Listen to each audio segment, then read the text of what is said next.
কত সুন্দর ধুন্দুলের তরকারি, বাগদা মাছ দিয়ে ধুন্দুল রান্না করলাম। কালারটা দেখুন বন্ধুরা, অনেক সুন্দর এবং গ্রিন আছে, খেতেও সুস্বাদু। কেউ এটাকে ধুন্দুল বলে, পল্লার তরকারিও বলে।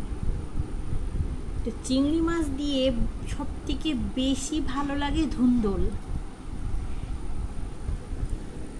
দেখুন অনেক সুন্দর কালার,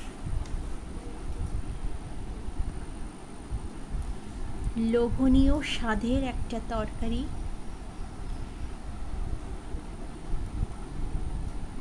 আপনারাও বাসাতে ট্রাই করবেন। এই তরকারি রান্না করতে বেশি কিছু উপাদান লাগে না, কাঁচামরিচ, পেঁয়াজ আর জিরা বাটা দিয়ে এটা রান্না মূলত। দেখুন কত সুন্দর। আর চিংড়িগুলো একটু বড় সাইজের চিংড়ি, এটা বাজার থেকে কিনে এনেছি, কারণ চিংড়িটা আমার অনেক ফেভারেট। আমি চিংড়ি মাছটা খেতে খুব বেশি ভালোবাসি।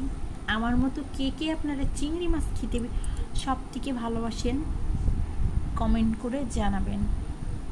আর বাসাতে সবাই এমন তরকারি রান্না করে খাবেন, দেখবেন অনেক টেস্ট। এটা মিষ্টি মিষ্টি মতো লাগে, ঝালের পরিমাণটা অনেকটাই কম দিয়েছি, কারণ পল্লাতে ঝাল বা ধুন্দুলে ঝালটা খাটে না, এই জন্য।